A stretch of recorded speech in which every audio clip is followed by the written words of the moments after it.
This talk was recorded at Tunbridge Wells in Kent on the 8th of April 1972. The medium sitting on this stage tonight is 100% sincere.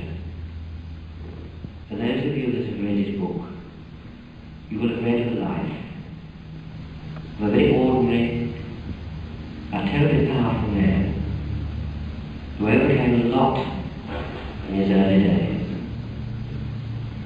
Now he has gone on, and in his own humble way, he has contributed a great deal to the world, not only of phenomena, but of the world of understanding. So it is with these terms of reference, ladies and gentlemen, that I present to you tonight Mr. Leslie Flint.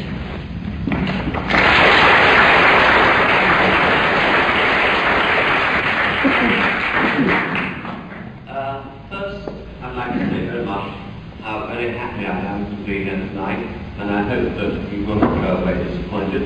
I obviously cannot please everyone, and I obviously cannot answer every question. Now, can you hear me without listening? Yes. Because I know the testing things. If you can hear me without it, I won't use it. But can you hear it back? Yes. Good.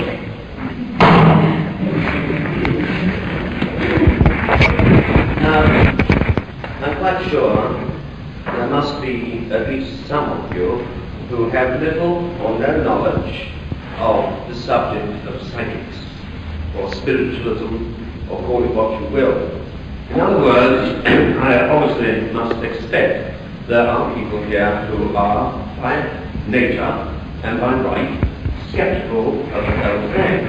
It wouldn't be natural to expect that everyone in this hall, although you are not many, nevertheless I'm sure you're very sincerely interested, otherwise you would be here. But therefore, I must assume that there are people who are inexperienced concerning psychical research and communication with the so-called dead. The fact that you're here, as I've already said, gives me the confidence to tell you of the reality of this truth. There are many implications, there are many complications, there are many aspects to the whole subject, and therefore I would ask you to bear with me on this, inasmuch as I cannot possibly answer all the many facets, because it is a very complex and a very faceted subject. I think we can start off by assuming that everyone has, to some extent, some realization deep within, even though they have no personal knowledge or experience, some deep realization of, shall I call it, the possibility of something after death, but no evidence to support it. And this doesn't necessarily mean, as far as I can see, that you have to belong to any particular religious group or organization. Throughout history, man has sought to find the reality of something beyond this world, beyond this life, beyond this experience. And all religions, irrespective of whatever particular religion it may be, all religions are based on a life to come. If there is no life to come, then religion as such ceases to have any meaning or any purpose or any point or any validity. I do not want necessarily to bear too much on the religious implication, and I have no desire whatsoever to offend anyone's susceptibilities or anyone's particular belief or beliefs in any creed or dogma or faith. And I've always said that if a person has faith, then perhaps for that particular person faith is sufficient. But we are living in an age where faith obviously is not sufficient. We've only got to look today, for instance, to Ireland, and there we see things happening which are so appalling. And when you consider that we have supposed to progress, and that the peoples of the world are supposed to have become more intelligent, more able to cope, or should be able to cope with life, and understand more about it and its meaning and its purpose, and yet you see Christians murdering each other, and yet all believing fundamentally in the same truth. Well, one can only assume that they have not yet grasped the full reality of what this is all about. Now, I have no intention of getting political or religiously tied up, but it doesn't alter the fact, as far as I can see, that all religions teach something of the death.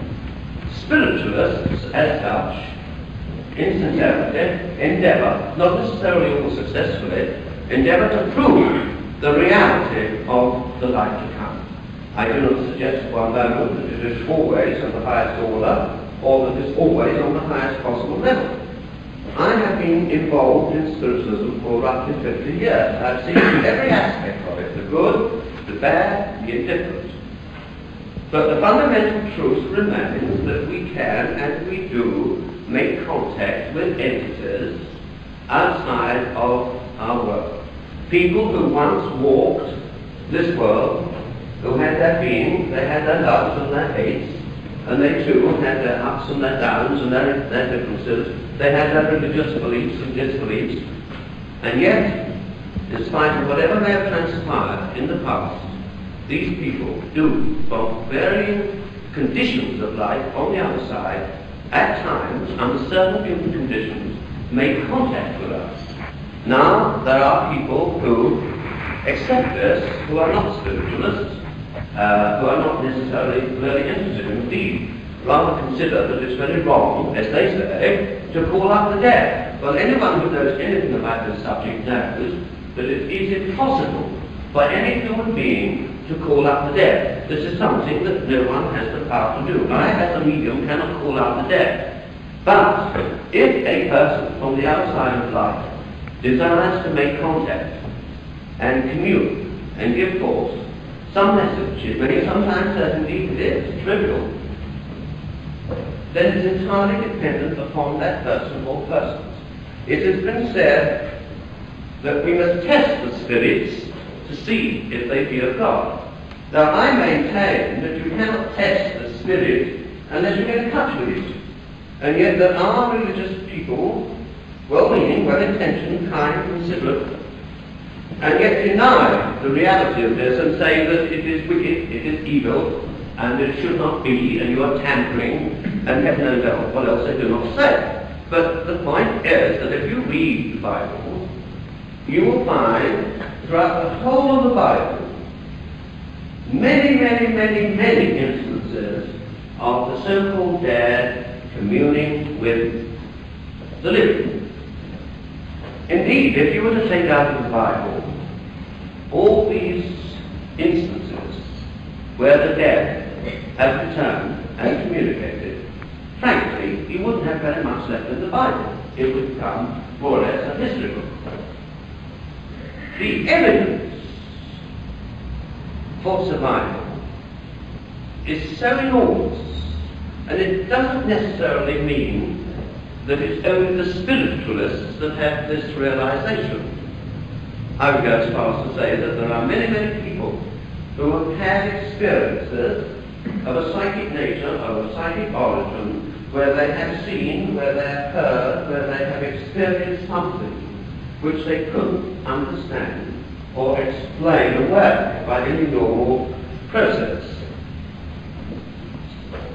If you take this whole subject rationally, and I want to emphasize the word rationally, because many people that I know in spiritualism, and I've been in it for roughly 50 years, are not rational. I regret to say this, but it's perfectly true. If one is going to be honest, and one must be honest about this, one does get disillusioned and one does get disappointed, because one has to use one's intelligence, and one has to be analytical, one has to be kindly critical.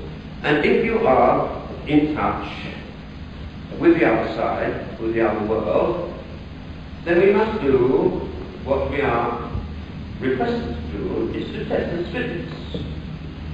Now, the spirits can be tested in many ways.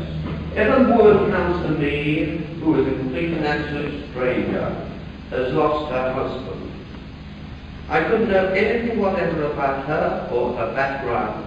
She may have been brought by a friend who had never mentioned the thing to me about her, except in the fact that she's in me, or perhaps has written to me and she has come to an appointment. If, as it often does, the husband comes through and talks to her about personal things which only she could understand, relating to the past, relating to their personal lives, it couldn't possibly come from me.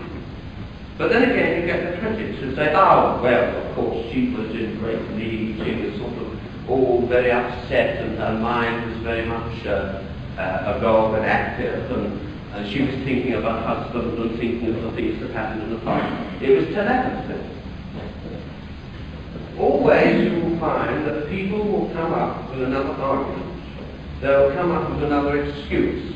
They will always try to belittle and deride and take away what is the fundamental truth throughout the ages.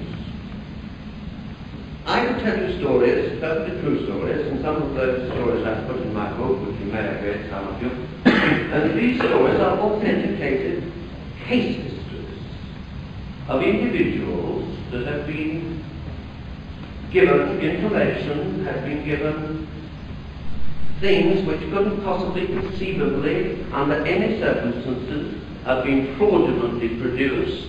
They couldn't possibly conceivably have been telepathic, because in some instances the individual who came to the appointment didn't even know of the person who was communicating, and certain information was given which they had to find out all about it from other sources, members of the family or background, somewhere or other. In other words, the evidence of psychism, the evidence of spiritualism, the evidence of communication is enormous. But it doesn't alter the fact there are pitfalls. I'll be the first to admit this. A lot of spiritualists will not face this, they will not accept this, and they certainly won't publicly talk about it. But I can honestly say that if a person seeks, as it says in the good book, seek and ye shall find, knock, and it will be opened up to you. And I have told anyone in this hall tonight that if they have lost someone that they have loved, and they wonder and think, is it possible to make contact? Is my husband or my son or my daughter, as the case may be, alive and well? Is it feasible, is it possible that they know of what is happening to me? And is it possible that I can make contact with them? I'd say yes. Not from faith, but from personal knowledge and personal experience. But that doesn't mean to say that I would suggest one moment that you should run headlong into this subject.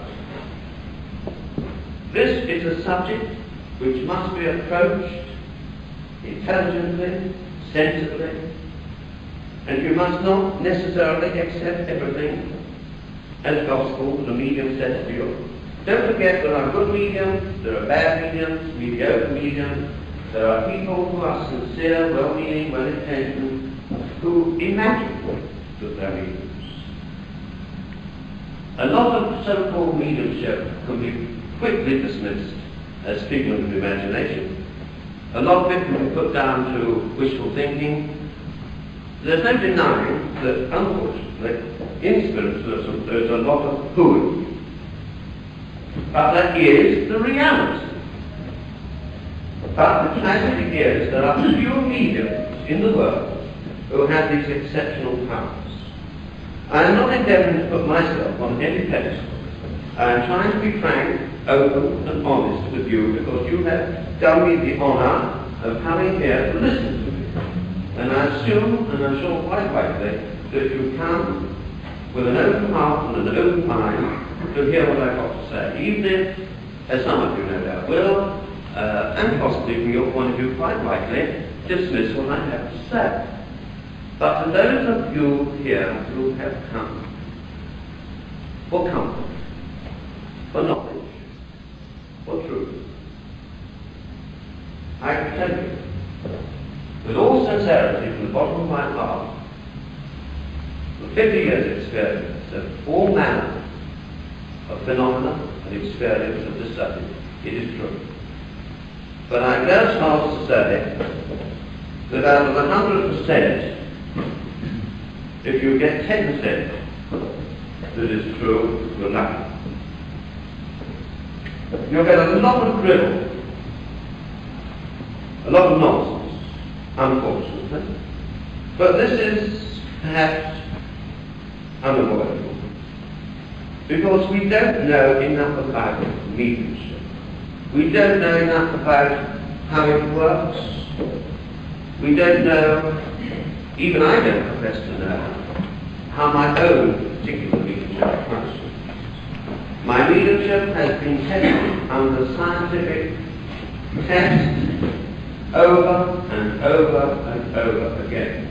Last year, I submitted myself to 3 months exhaustive tests with the latest scientific appliances which were loaned by EMI. We had infrared telescope, we had infrared cameras, we had videotape, instruments that see in the dark and record and photograph,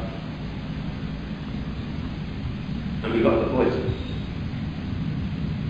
Genuine mediumship is never afraid of being tested. The evidence of these voices is in the context of what they say, obviously. I said to you earlier that a person may come to me, a complete stranger, seeking comfort. I have a couple who come to me now. When they first came, I had never met them in my life. I had known nothing whatever about them. They were complete strangers to me. And we sat, and a young man came through, full of excitement, calling his mother and his father, and they had a conversation. He spoke about his fiancée who was riding pillion on the back of his motorbike, and how they swerved to avoid an oncoming vehicle, and that was the last thing they remembered. They were both killed. After that first session, the husband and the wife were in tears, and the husband took me aside and he said, "You know, you have saved my wife's reason. We have both lived for our only son. We both have worked all our lives that he might have a better life than we had. We built up a little business, we kept the shop open until 9 o'clock for extra money, so that we sent him to a public school and give him an education which we never had. We gave everything, our whole lives, for our son. And he wanted this motorbike, and we didn't want him to have it, but he wanted it, and it was his birthday, we bought him a bike, and he went out, and that's what happened.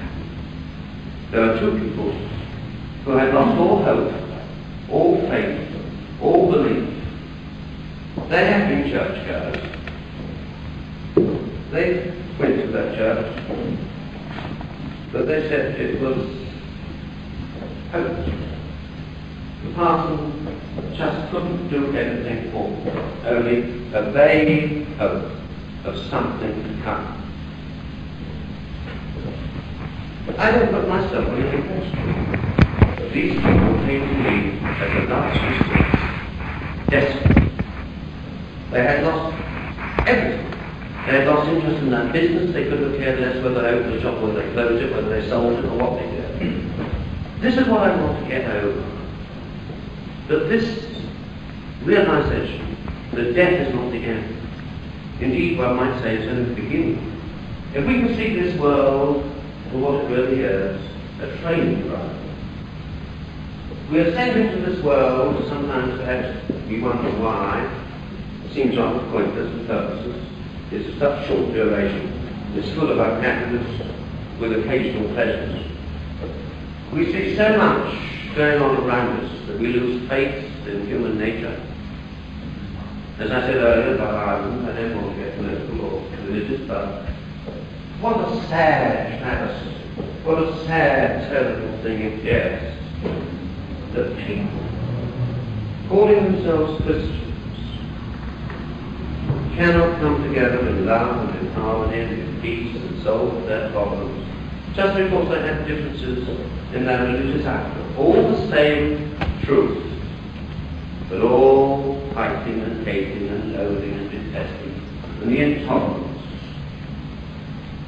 I do not suggest that spiritualism will save the world, but I do honestly, deeply believe that if everyone understood the reality of this truth, that all life is continuous, there is no such thing as death, it's the great illusion, and that we are all part of God's creation, we are all part of His will. We are all brought into this world, irrespective of class, colour, creed, religion, or what have you. We are all part of mankind. We all must die. We cannot escape death. And this, therefore, I would have thought was an important thing that we should desire to know something about. Most people avoid discussing it. They don't want to know about it. They know jolly well they have got to die, but it's never anything that anyone wants to think about or discuss. When tragedy hits a family, then of course they think, is there anything? But very few people attempt to find out. Very few people really, in a sense, perhaps want to know. The great men of science, like Brooks, Mario, and many others, men of renown, of integrity, of standing, who had everything to lose by advocating this truth, came out openly, frankly, sincerely, with their opinions and their views, and even wrote books on the subject of spiritualism. I am convinced that these men were not fools. They were highly intelligent men who had everything to lose and nothing to gain by advocating this truth. The evidence, as I said, is overwhelming. But I am also intelligent, I hope, enough to realize that what I say, what Brooks says, what Doyle may have said, what any human being who's had experience with the subject may have said, it still boils down to the personal experience. Until you prove this for yourself, to your own satisfaction, it will still, in most cases, be one of those things, well, it could be. There's always the niggling doubt as to whether there is a life after death. Now, I'm not suggesting that everyone in this hall can get up and run off and sit for the meeting. In fact, it might put some of you off forever. Because there are some shocking so-called mediums. This is the tragedy also, that there are few good mediums who can give one conviction. But I'm not suggesting that you go and sit for the medium. I'm one of those people who believe that if two or three are gathered together in sincerity, in harmony, with no axe to grind, bar the fact that they want to experiment for themselves, they can, in the quietude and the peace and tranquility of their own home with mutual friends, discover for themselves the reality of the things of which I speak. Because all the great mediums of past years started in the quietude and the peace of their own home. It's quite simple. You just sit together in harmony and in love and in prayer, asking that those on the other side shall come to you and endeavour, if it is possible, to make contact with you. You remember, after the death of Christ, how the disciples gathered together in the upper room, and the door was locked. And they were a group of sad, obviously disconsolate men. To them it must have seemed that their world had come to an end, the one whom they had loved and trusted, in whom they had such faith, had gone. But what happened? We, spiritualists, refer to this as a materialization. In other words, what actually happened was that Christ appeared to them, and he appeared to them in a physical sense, inasmuch that it was possible for him to be touched, and they could see the hands where the nails had entered, and so on, and also the sun. In other words, this is what we term materialization. Now, unfortunately, as far as I know, in this country at least, there are no materialization mediums. But in the time of the Cross and Lodge and Flammarion and others, there were some remarkable mediums who had the power of what is termed materialization, where apparitions, called that if you wish, appeared solid. They could speak, they could move about the room. There are photographs in existence of Crooks with Hated King, who was a materialized entity.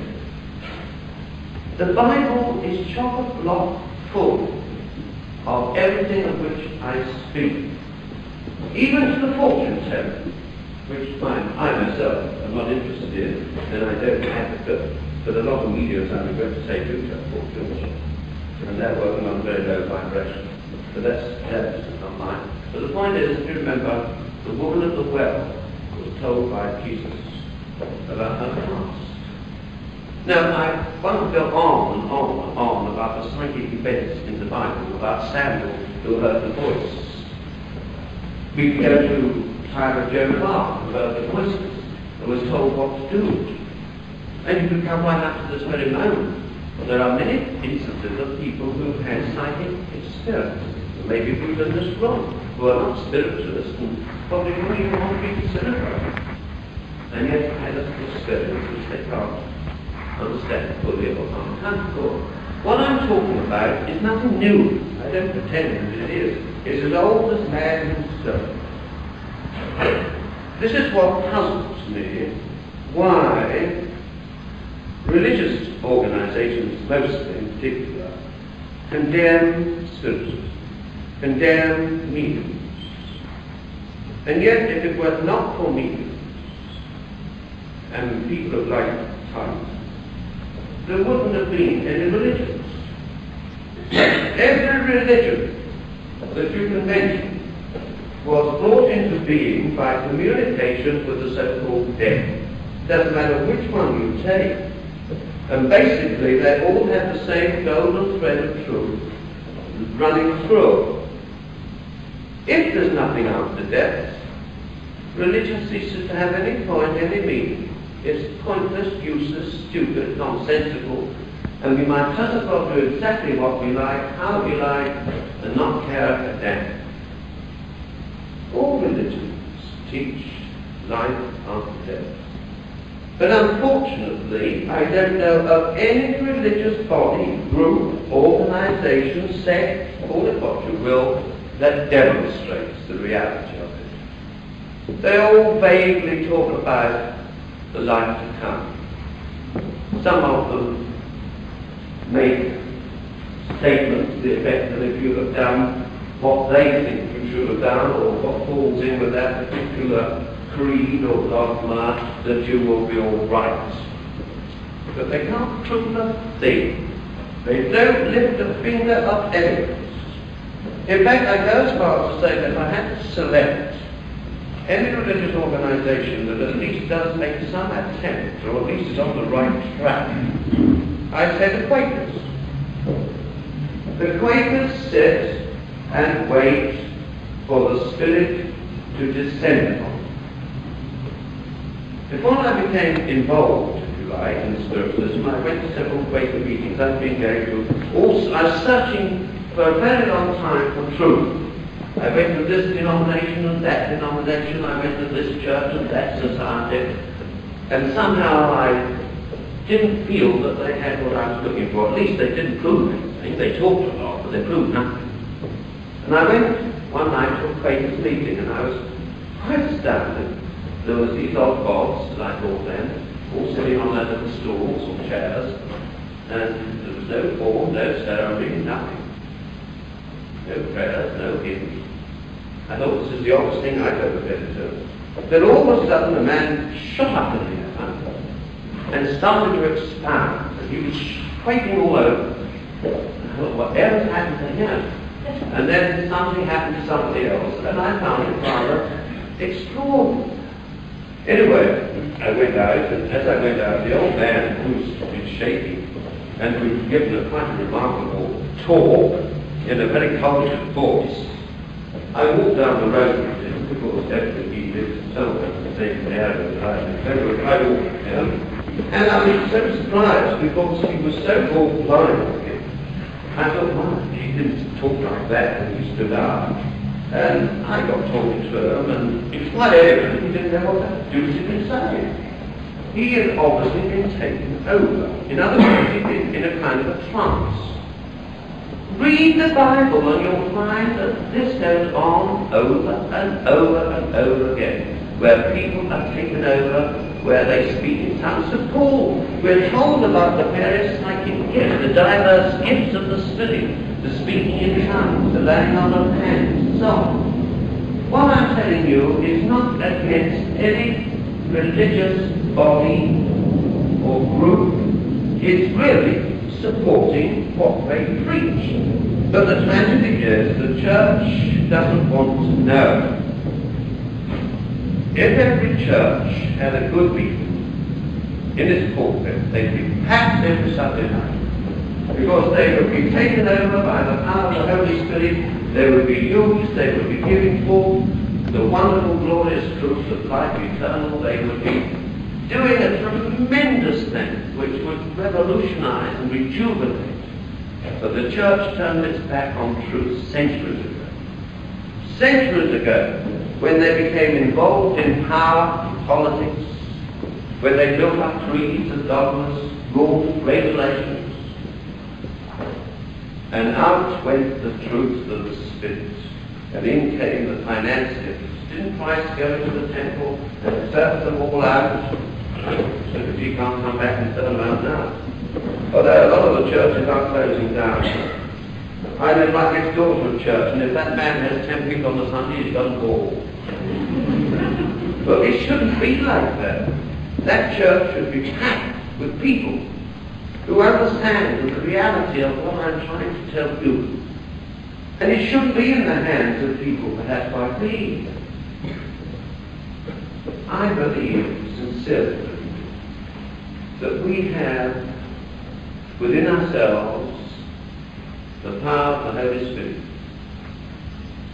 That we could, if we wish, develop those powers and utilize those powers and demonstrate those powers and bring into this world a great realization of God's will and purpose for His children.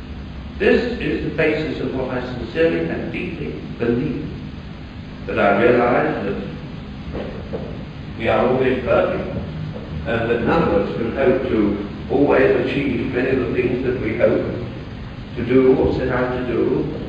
I look back on my career, my work, my life's work, and I do realize that I've helped thousands of people in all walks of life. I've saved some from suicide. But I still feel that I haven't done very much. That there should be hundreds of people like myself who are instruments of God's will and purpose to comfort His children.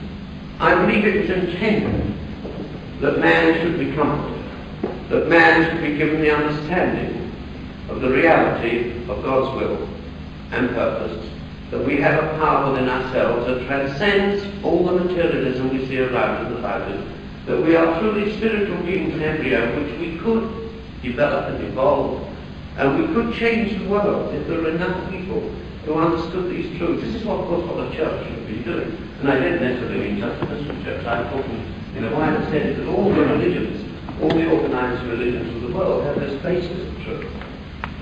But so little is done about it. They get caught up in creeds, dogmas, narrow-minded views. They get caught up with all the pettiness and the jealousies and the intolerance, of which we see a shining example today, of course, in Ireland. Now, I cannot stand here and prove the reality of these things to you. I have brought with me tonight some recordings, and I have to ask you, obviously, to accept them in good faith. Since you were not present when they were made, you can hardly accept them, and I don't ask you to accept them as evidence for survival. But I have brought them from a point of view that you would like to hear some of these voices.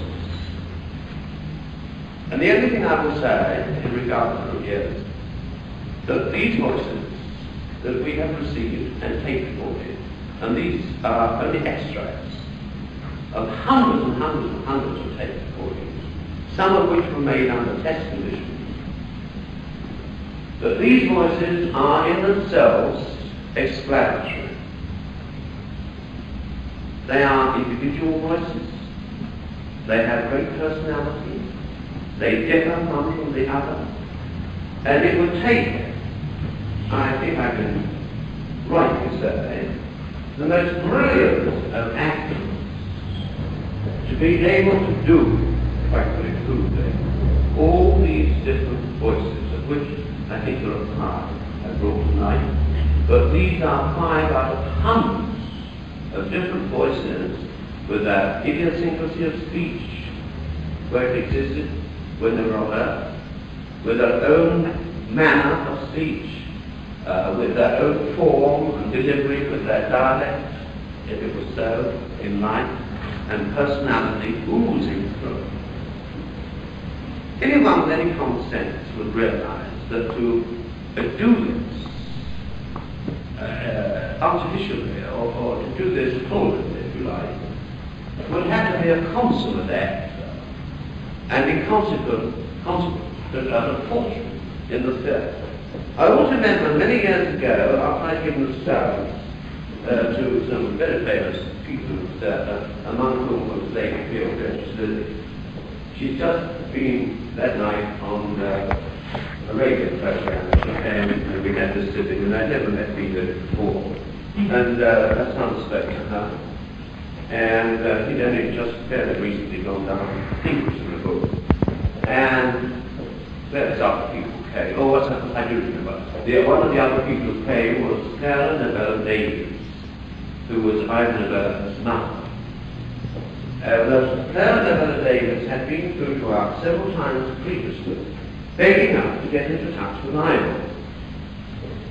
Well, at that time, I hadn't met Ivan Neville, and I didn't feel that I could impinge myself upon his privacy.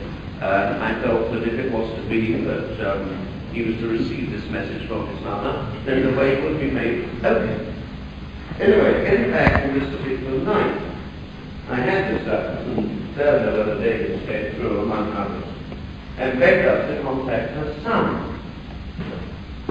And we said, or rather he did say, well, how do we know it's you? Can you give us something that we can tell our to prove that it is really you talking? Of course, we really had known Ivan's mother. And she said, oh yes. He's just come in, he's just put the key into the door of his apartment at 11 Aldrich. And he's been down to Cambridge to see his headmaster. Well, of course, none of us could have known this. Anyway, after the service was over, he literally phoned through to Ivan's apartment and said, well, she didn't first of all tell me what had happened. She just said that all the time there, and said, did I was speaking? He said, yes. She said, have you just come in? He said, yes, I've just come in. I've just put the key in the flat, and I'm just going into the kitchen to get something. And she said, well, have you been out today? He said, oh yes, I've been to Cambridge. Have you you see my name on it. Now, no one could possibly have known that. And then, later, it was arranged that I should give Ivan Novella a sound at the 11th York, which after one of his performances in the dancing years. And I was waiting with another actor friend, a friend of Ivan Novella's. We went to the Ivy restaurant to have a meal, and then we were going there afterwards to Ivan's apartment. They had a seance. Then I think she had gone to America, but she certainly wasn't there at that time. And we sat there waiting, and we had time to go to something there.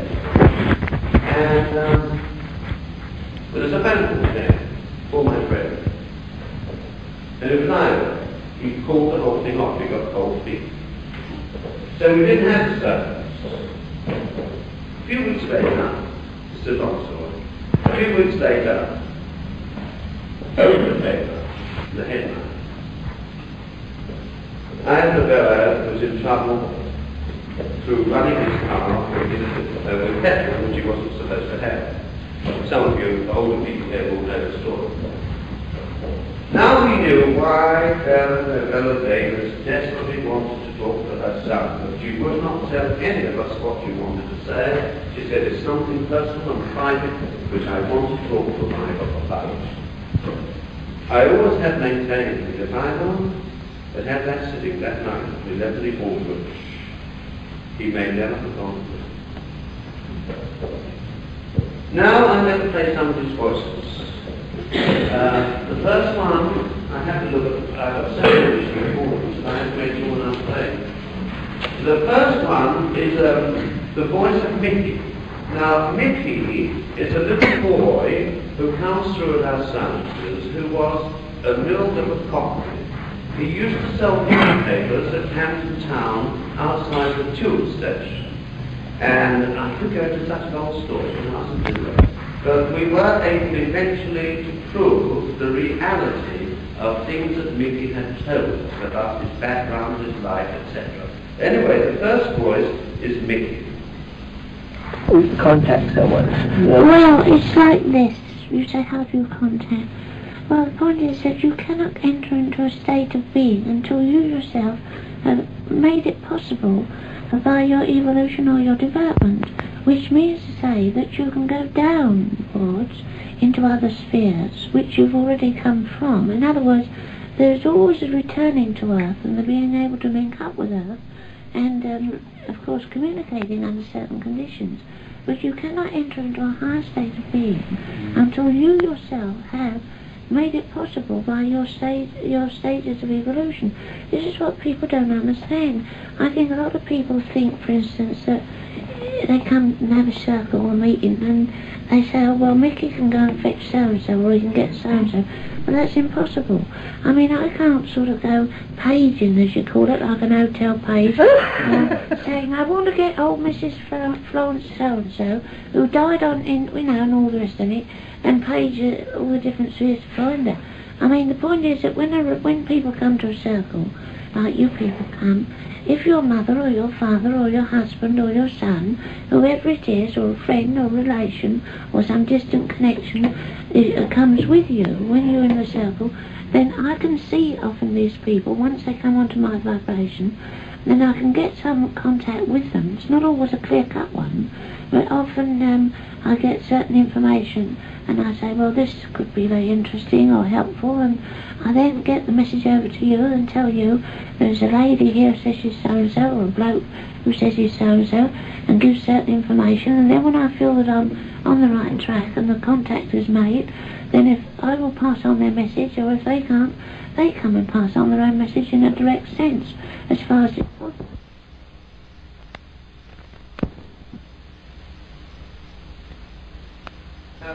That voice has a little muffled, Now, the next voice is that of Ellen Terry.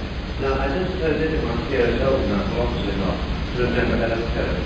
Ellen Terry was one of our greatest actresses, and she and Henry Irving played the Lyceum many years in many of the great Catholic plays of Shakespeare around. And there's a little thing about it that was too long to do. But many, many years ago, the Reverend Father Charles, phoned me up and he said, Leslie, I would like to arrange an appointment and I wish to bring two players.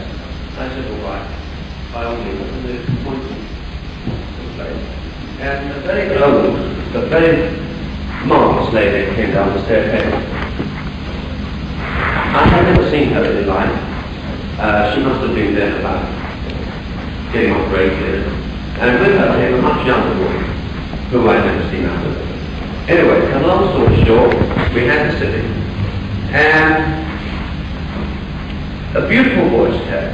Now, we'd heard this voice before, we recognised it, and I knew it was Ellen Taylor, but we'd never had any opportunity to prove to our satisfaction it was Ellen Taylor. But nevertheless, the voice was the same as we heard previously. And the voice spoke to the elderly lady and said, hello, Julia. This is Nell. Now, they had an odd conversation, and then Nell, or Ellen Taylor, left. And before she left, she said, I've got Fred here. Then Fred left. Well, Fred was Fred Terry, who was Julia Nilsson's husband. Fred Terry was Ellen Terry's brother. And that was the first evidence that I'd ever had of the reality of this voice, the communication. This voice is the voice of Ellen Terry, the great Shakespearean actress who played Henrietta. So, if you play that, please. I attempt to speak to you. I'm very conscious indeed of all the difficulties.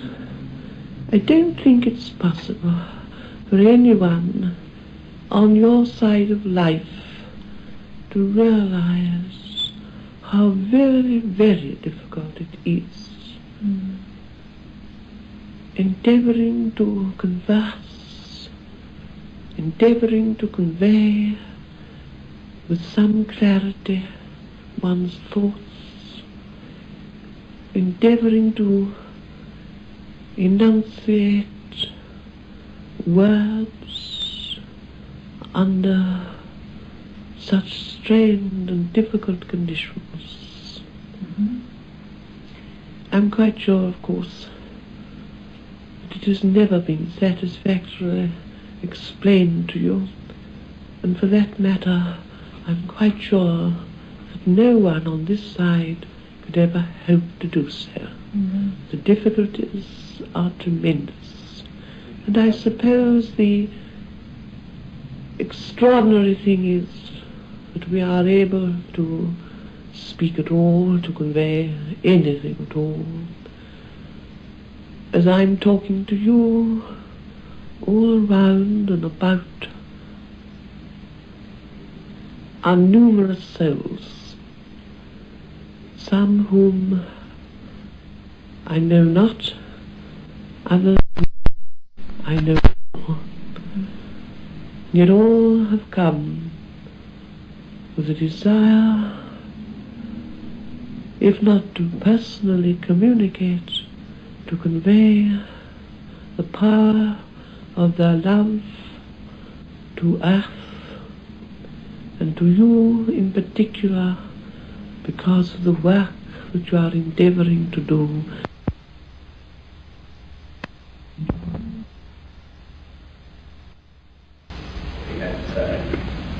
He was out shopping one day with his wife, and presumably his wife was off with a dog and he was knocked out by a lorry. And this is his reaction to what happened. My name is Edward Ted.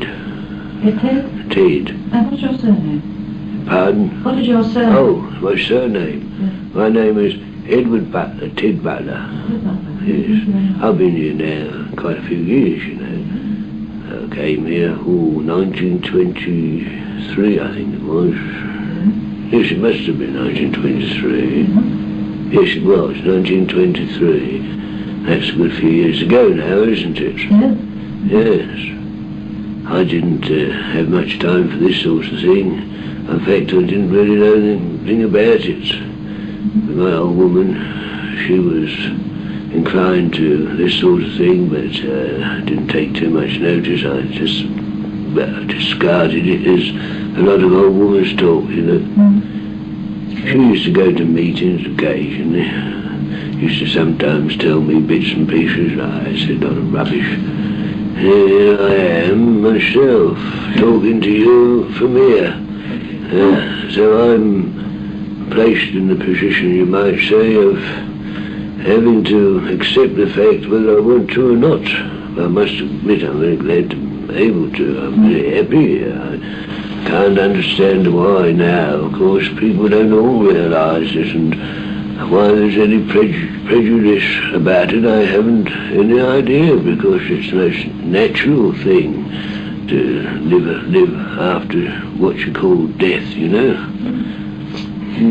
Mr. Butler, can you tell us how you crossed over and how you found yourself? Oh yes, I was killed in an accident. I was crossing the High Street on a Saturday. Well, I always remember. I've been out doing a bit of shopping, and I was across the road, and before you knew Jack Robinson, something hit me. It was some lorry that I think got out of control or something down the slope. Anyway, it got me pinned up against the wall. I was out. Anyway, I just remember something coming towards me, and that's all. It all happens so sudden, you know. I've no sort of... Well, I suppose it's as well not to dwell on those things, you know.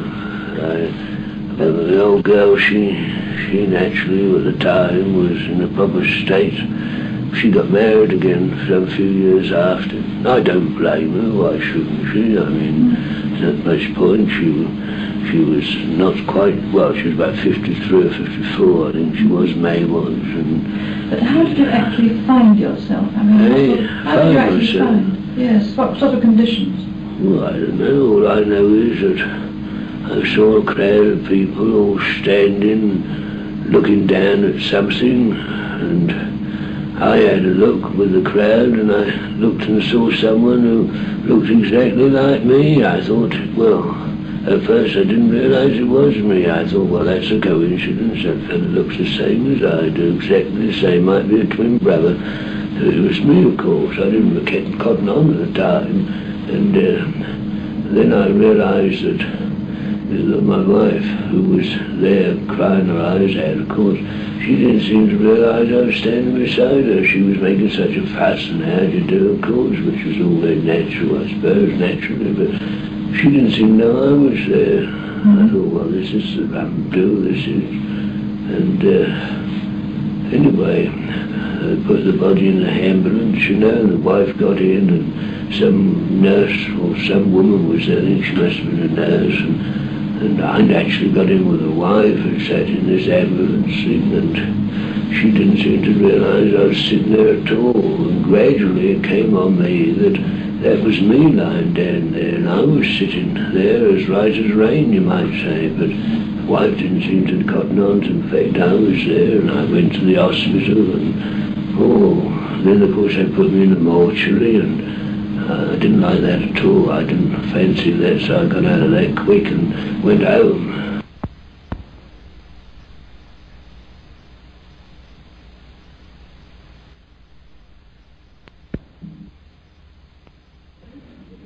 That is very useful, and this is the man's reaction to what happened when Martin did somewhere.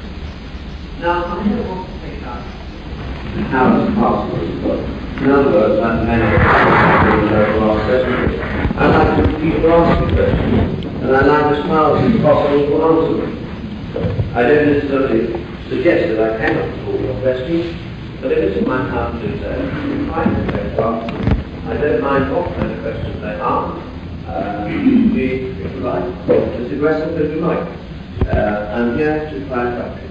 Now, who would like to ask? Yes, ma'am? Yes, if I may, probably very ignorant of it. We're listening to these voices now. Are these voices transmitted by you in trance? I don't understand first. Yes, well, of course. Yes, I think that's a very, very intelligent question, and a very nice question, and a question that deserves a good answer, and it will be informative, I hope, at least helpful to the rest of the audience. Now, there are varying kinds of mediums or mediumship. My particular form of mediumship is what is generally called independent direct voice, which is voice or voices that come separate and apart from myself. As I said earlier, I have given and did give last year for 3 months. In fact, Professor Bennett of New York City, Columbia University, and other people whose names I can he came over from America to sit with me for 3 months under an exhaustive test to prove the validity that these voices were completely and absolutely separate from myself. And these were proved by scientific instruments over a series of 3 months. I've done all this before, at varying times. In other words, these voices are nothing, as far as I can tell you in honesty, nothing whatever to do with me. The voices are separate and apart. We are told in the days of Crooks and Doyle and others, Lodge, when they used to experiment with what we term physical medium, they discovered that there was a substance drawn from a medium of a unique nature, called ectoplasm.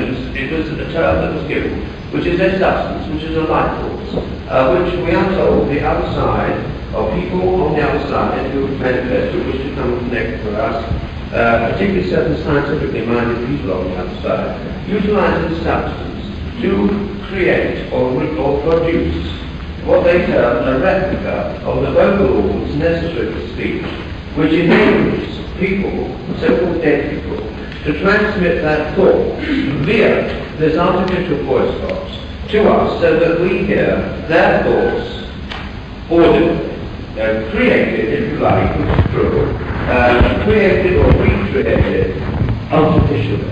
I'd like to explain this a bit more because I think it's a very important factor, that all communication, whatever form it may take, whether it is in this world or the next world, or communication between this world and the next world, is by the power of thought. We think of what we wish to convey, and we transmit it via our vocal organs.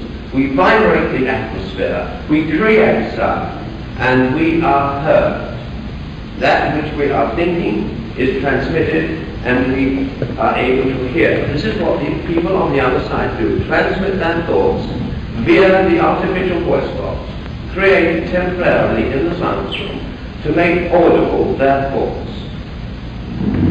This also applies in all other forms of psychic phenomena. Behind everything that happens to the psychic nature is the power of thought. Whether if you sit at a table, as some of you may well have done, if it's the real thing of this, and the table moves separate and apart from you, it is an entity or entities whose thought forces are manifesting a certain power and utilizing it and moving the table, whether it is automatic writing or whether it is transmutation or whatever form. In fact, in every aspect of human relationship or human communication, behind everything that happens is the power of thought. And this is what happens to the voice tones, that they come to us, concentrate their thought.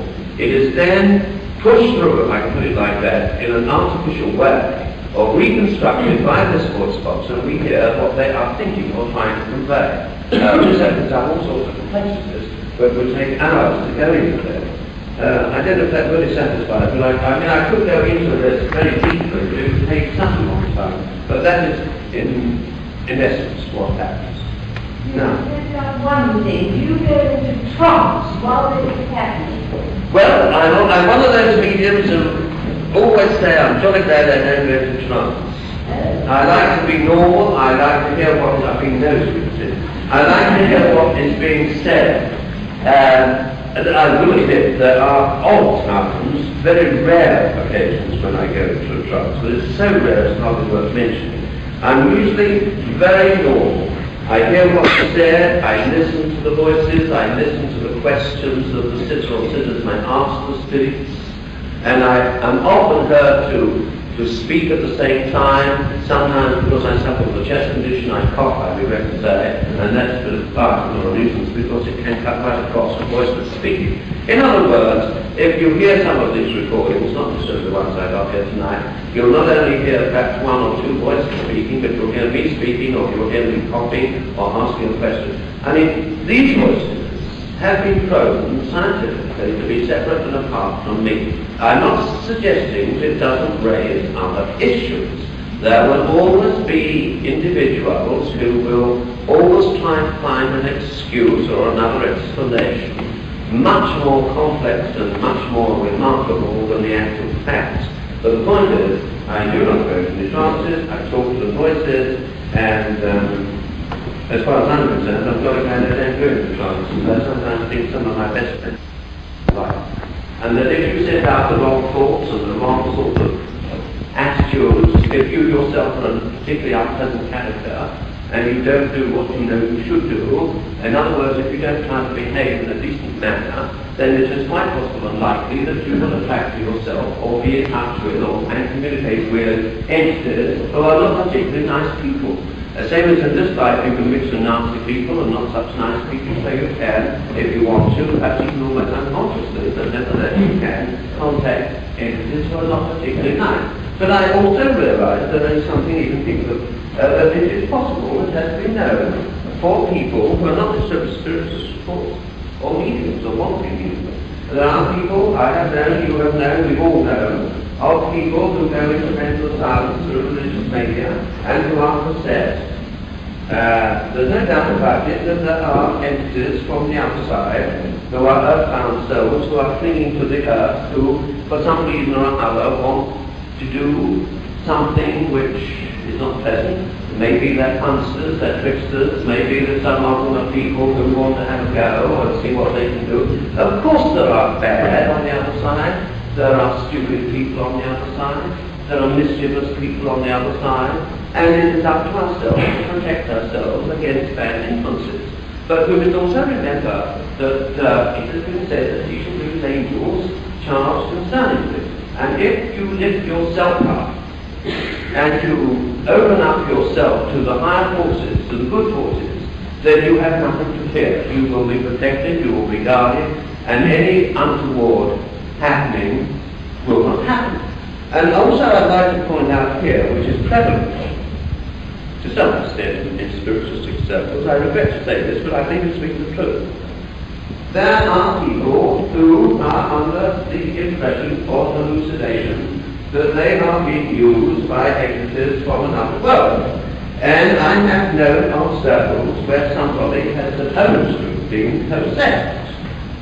Well, I am absolutely convinced that this person was not possessed at all, but this person was just allowing their highly vivid imagination to run riot, and under the circumstances, the conditions under which they were sitting, were so carried away and caught up with this sort of emotional something that they created a secondary character. Now, this is an interest because this opens up all sorts of questions. There are these secondary characters which certain peoples or mediums, if you like, some of them, so-called, and that's sincere enough, God knows, but they can create secondary characters who have nothing whatever to do with the spirits, nothing whatever to do with the other side. They are figments of their imagination that they've blown up to such an extent that to them they are realities. You see, as I said to you earlier, this is a very complex thing, and I wouldn't suggest otherwise. You ask me if I think this mischievous or bad, if you like. I am of the opinion that it should never be possible for anyone in a circle that is properly conducted, or any individual who tries to uplift themselves or to work on a higher vibration. And that doesn't mean say you've got to be religious. In fact, it's got nothing to do with religion. Religion's got nothing to do with it. Religion is something man has made. Man created religion. The power of the Holy Spirit will come upon all manner and kind of people. But it will depend upon the individual, how that spirit or that power will manifest itself and it will work. But if you create the wrong vibrations or the wrong conditions, then it is feasible and quite understandable that you could be used by some entity who is not necessarily evil, but just mischievous. I mean, you get poltergeists, you've gone far. You get poltergeists, you've heard of these cases, which are quite well authenticated, and I'm telling you about them, where quite an ordinary family are suddenly disturbed by something unusual happening. All of a sudden things are thrown from the roofs, plates are smashed, doors open and bang, and all sorts of strange things happen, poltergeist phenomena. This is generally accepted, not just by spiritualists or people who are interested in psychic things. These things are well authenticated instances and cases. And usually there is a young individual, around about the age of 14 or 15, puberty, where there is this manifestation of this power emanating in such a way that the entity on the other side or entities can use this power, which is strange enough is often happens for young people. Young people are invariably very psychic. They don't understand it, of course, and they often have experiences. But getting on to poltergeists, these things are not necessarily bad spirits. Maybe it's some spirit who's anxious to draw attention. And this is true. There have been instances where a spirit has so drawn attention to itself that people have had to leave the house. It even happened recently in the council house. These things are true. And there are good, bad, and indifferent spirits. After all, what constitutes the other side of life? People like you and me. Good and bad. Most people are reasonably good. They're not all that bad. Even the worst of us, there might be a few ignorant. And people like that, they must be going through a terrible, terrible time. But the general rub, if I put it like that, of individuals who inhabit the other side are people like you and me, without faults and apparatus, without imperfections, and have good points and have good qualities. And you do get occasionally a pet person who needs help. There are such things as rescue circles, people who help souls who are earthbound, who are in need of guidance, need of spiritual help, nothing. But of course we could go on and on and on. Now we want to ask another question. You? But they are not here now. Yes. Yes. Now, because you would pick me up on that one. I don't blame you, and I'm quite prepared to admit that to the best of my knowledge we have not checked on that one. And that is just the one that we have checked. But the strange thing is, most of these people that we get, that we don't know anything about, we do, when we get enough factual information about them, endeavour to check, and we've invariably found that they have been correct. And as a matter of fact, strange you mentioned there, that to validate, if you like. My publisher in America, Bob Merrill, sent me some cuttings from newspapers 2 or 3 days ago. And there was a big story, which I didn't even know had been published, about a man who was killed in France in 1970, and his friend. And there it was, in black and white. I knew of the case of the man who came through and said that he'd been going over the top, and he didn't understand what had happened, but he saw the Germans coming towards him. They didn't take any notice of him, he couldn't understand it. And then he got into a shell hole, and he saw an old friend there, and he realized that his friend had died some 6 months before, he'd been killed, and so on. And at the start, he gives certain information, gives his name, the name of his friend. And as far as I'm concerned, I don't know nothing about this, but evidently, a journalist, whose name I won't mention, but a journalist, very famous journalist, had made a point to check up on this. And he found that both these soldiers were in the same battalion in the 1914-18 war, and they were killed in that period which was spoken. But of course that doesn't facilitate that in the case of our friends. But of course one can't. I mean, quite frankly, if one were to go to the extent of trying to prove every case, I've also said that if you prove 1 or 2 or 3 cases, I would have thought that that's sufficient proof of the rest. You know, I mean, let's face it, there are some things, some people who come, who do not give sufficient evidence or sufficient information, and you can't prove it. You accept them in faith. Some things you accept in faith, other things you can prove to the faith. And I can't tell you, we may get proof to the 10 about the case. Yes, well, the lady person in the green coat there.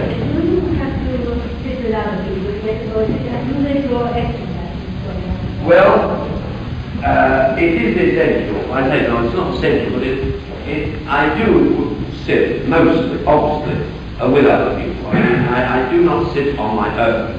There have been times when the voice has come when I've been on my own, but personally, which is not often true, we have an arrangement, if you like, that when I have finished my work, in other words, after I give the city to somebody who's in great trouble on leave, then they leave me alone, because otherwise, I'm still living in this world. I have to keep my feet on the ground, and my head may be in the clouds, I may be full of my realization of this truth and communication, what have you, but I still have to contend with the mundane and the material, and therefore we have got this arrangement that unless it's very vital, very important, that they will not impinge upon my privacy, only come when we are sitting in the hope that they can come. You've been like that. Well, I really do that. Unfortunately, I can't say I feel anything in particular during the session, except that sometimes I get an awful time, and it is obvious that they do draw a great deal out of me. But it certainly hasn't affected my working. I wish I could lose a bit. You, sir, you were going to ask something. Well, I was very interested. Do you want to still come from your mouth or from the surrounding air? No, you see, I don't describe the exact feel well enough. I know it's best to be a public speaker, I just talk the way I feel. I talked to you about tests, but I didn't go into the details other than the fact that certain scientific instruments, etc., were used. But I have undergone all these tests where my mouth has been sealed up in such a way that I can hardly even breathe from my nose. My mouth has been sealed with tape, been wrapped around with handkerchiefs or scarves or whatever, and I've been tied into chairs, I've been put into boxes, I've been sealed in the box, and we've still got the voices. The voices do not issue from me. They are separate. And this is, as I said earlier, I can talk to the voices, I do talk to the voices. We have quite a conversation at times, or I pop in and so on. The voices are separate. Now, who thinks? Yes, sir? Well, notice before, I was locked down by a car. Yes. They were unconscious for 17 minutes. So the doctor said that his brain was smashed against all the skull. I thought that was costing me for years. But it's not talking to the wrong person. Oh, yes. Now, one thing I think that one should realize is that the physical body, which is the vehicle of the spirit, which is the vehicle of the personality, the character, whatever we are, the physical body is only the outer covering, the shell. In other words, it's just the instrument that we use while we're here to demonstrate or to utilize, to express ourselves and whatever we have become or developed as personality and individual. And it is this part of us that exists after death. The physical aspect of self no longer exists, it disintegrates, goes into the ground and so on, what happens. But we, you, me, your brother, we exist in a more perfected form without all the defects that we may have had when in the body. In other words, your brother obviously has got no defect in his body or in his self or in his appearance. He will be identical as he was when on earth in the prime of health. And should he be able, I only say should he be able, should he be able to communicate with you, he will be able to speak to you rationally and intelligently, because the defect of the physical cannot affect the spiritual. The spiritual body is perfect. It is not like the physical body. When you lose the physical body, you leave the physical body. You yourself enter into a higher state of greater being, and that in its own environment is perfect. And obviously, if your brother were able to communicate with you, he would be able to talk to you or convey to you his own personality and his own thoughts and his own voice, we hope. I'm not saying that necessarily always. You see, that's another thing. A lot of people say, well, yes, so-and-so said so-and-so and so-and-so, and only he could have said this or that. But it didn't quite sound like his voice. Now, I want to point this out because sometimes this can be a stumbling block. Now, you have heard three voices. Perhaps the recording wasn't what you might have heard. but nevertheless they are three separate characters or personalities, individuals.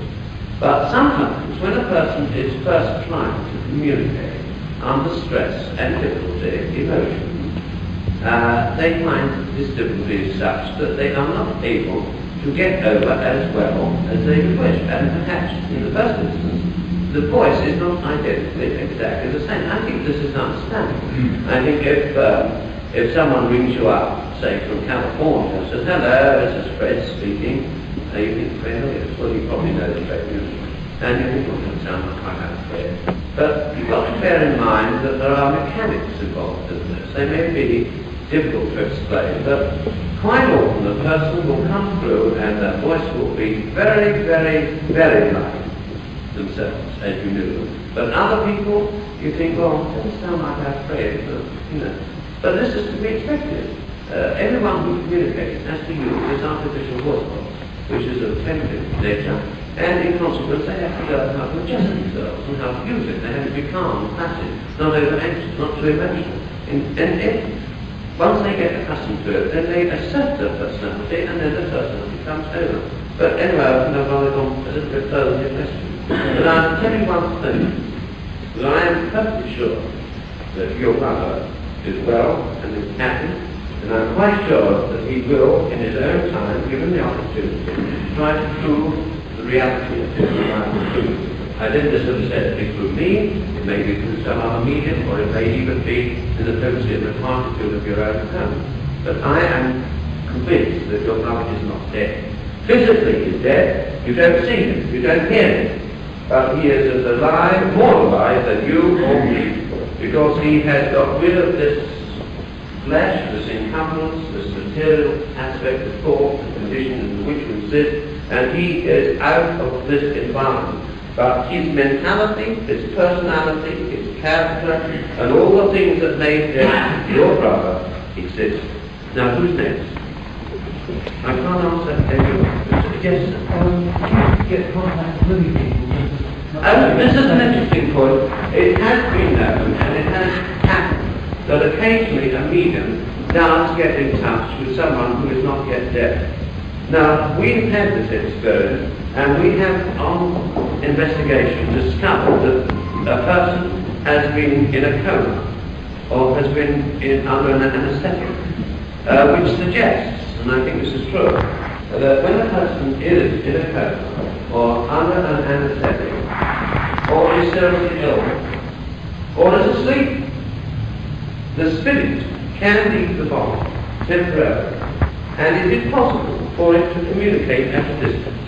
There have been so many authenticated cases of people who have seen and experienced apparitions, and even conversed with them at a distance, and the person concerned is not dead. This is possible. There's no reason why it shouldn't be. I think that this is very feasible. That if you accept the fact that you have a spiritual or psychic body, that it is feasible that at certain times, under certain conditions, that body, spiritual body, the counterpart of the physical, can leave its body, and it can sometimes make itself visible or even communicate. I think this is pretty authentic. This has happened on many occasions. Of course, it is possible for a medium sometimes to become confused and realize that he is also not only contacting dead people, but he's also contacting live people. And this has been proven over and over again. It doesn't happen as much as perhaps one might think. It doesn't happen. Now, my time is getting on, and I would like to ask one or two if I can. Yes, dear? Do we have teachings? As I said before, a lot depends, obviously, upon the people themselves. Now, in what you term my home circle, which we sit on Thursday evening, which is composed of sincere, dedicated people who sit regularly with me, where the subject is open to receive whatever the other side can give us, we do get a lot of teaching. But, of course, it is obvious that the vast majority of my work is comforting those who know. If someone is not so in his son or my husband, then I feel it is my job to give, if possible, to my mediumship to be good, so that their husband or their son, as the case may be, may come through and give them some conviction. But, of course, we get higher teachings, we get philosophy, we get great souls from time to time who come and give us great philosophy and great encouragement and spiritual guidance and spiritual help. I think it depends, obviously, upon the people. It depends upon the people who sit with the medium. A medium also, let me tell you, can be uplifted by the people who sit with him onto a higher plane of service and level of consciousness, and he can also be dragged down to a low level where his mediumship is so materialistic and so pure and so, well, materialistic in itself that he might probably have been better without it, you see. I think it all depends on the individuals concerned and how the medium conducts himself and how the people who sit with him behave. If you sit with a medium with the highest possible intention of good, then good will come. If you sit with a medium on a low level of consciousness and desire for low material things, you will not be doing any service to yourself or to that medium. You'll be dragging that medium down to a lower level. It's as simple as that, really. Now, the time is really going on. Is anyone really like that? Well, there's any evidence you believe and then you believe in reincarnation. That you know in America, every United that is one of the question. Do you believe in reincarnation? And has one lived before? Well, this is a question which, quite frankly, I cannot prove, but it doesn't mean to say that I don't accept it. Personally, if you ask me, as you have, I personally, within myself, feel that in certain instances, in certain cases, people have lived on this earth before and have reincarnated and possibly will reincarnate again. But I personally cannot prove this. You see, now with the Bible, with the evidence that one can have, to my satisfaction, of proving the reality of life after death by communication, this has been proven to me up to the hilt for years and years and years, because I'm in the position of being a medium, knowing nothing about the people who come to me, in most cases anyway, and listening to their conversations, and afterwards they have said to me that my son spoke to me, etc., etc., etc. So the evidence of the Bible is conclusive to me, but I cannot prove reincarnation. I think it is very likely and more than possible, and I do feel that there's a lot to it that is true. But I think it's possibly in individual cases, for special purposes, for special reasons, or perhaps a person comes back to this world to do a specific job or specific work which they left undone or feel they want to do in this world, some good somewhere.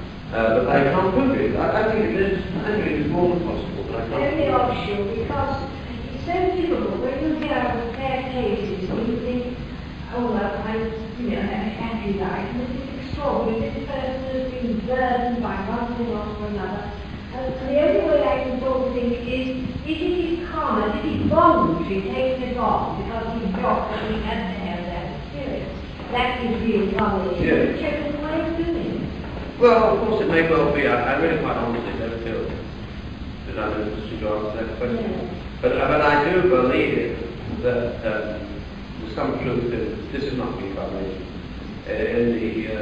It's harder, for instance, for a rich man to enter the kingdom of God than a poor man. But what by that I mean that it isn't necessarily the person who has everything that they want, and everything goes smoothly and all the rest of it, that they're necessarily going to be easier. I think that often the person who suffers most, that seems unjust. I think this is true, that a lot of people seem to have illnesses and troubles, which seem so illogical, so unjust, when other people seem to get away scot-free. In fact, another person is the biggest hypocrite and the most horrible type of person, and yet they get away with murder, you might say. And there's some other poor soul who's got nothing, suffers intolerably.